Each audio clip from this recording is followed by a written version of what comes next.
I wait. At times impossible to wait patiently. Though God says, child, you can't see the things that I see before you.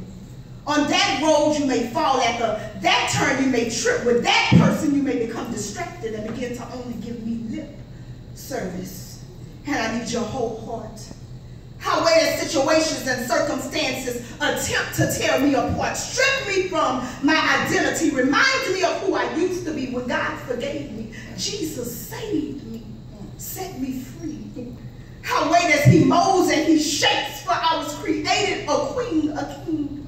How way for he and he alone has heard my silent screams. Death tries to creep into paralyzing dreams, but as my spirit fights, the light expels.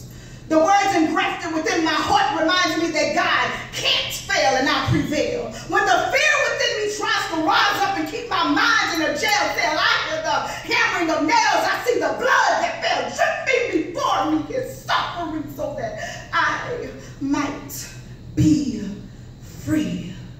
Though I ignored him once upon a time, I was once blind and confined and in a deep sleep, drowning in my tears, tortured by my fears that took me as a current far away with no escape and no return. But my soul began to yearn for more. In my spirit, I knew there must be an open door somewhere, right? Even when life wasn't fair and most could seem to care less, I knew there must come a day of peace and rest, right? I remember there was a time when I didn't want life. I didn't want to exist. I didn't want to try. I was living a lie. I was the leader of the walking dead. At times misled as demons spoon-fed me grief and pain. I was ashamed. I blamed myself. But why? For I had left my first love, my maker, my smile. So the filth began to pile up within my heart. From the inside out, I was being ripped apart and I didn't even know it. Rejection held hands with anger and anger held hands with fear. Circles each year for who was now steering me.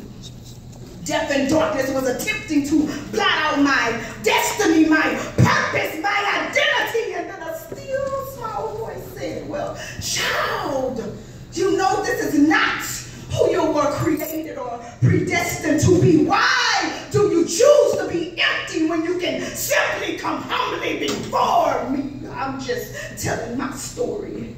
I now wait for the King of Glory. At the time what I was taught was so boring, it seemed so unfulfilling, things seemed so unchanging.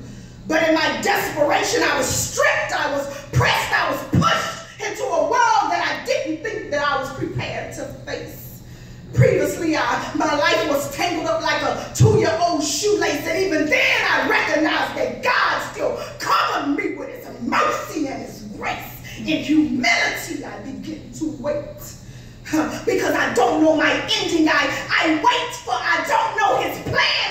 I wait for his promises to unfold. No longer moved by fear, by doubt, by man. I stand, I endure. This blood that runs through my veins is inherited and there's no cure.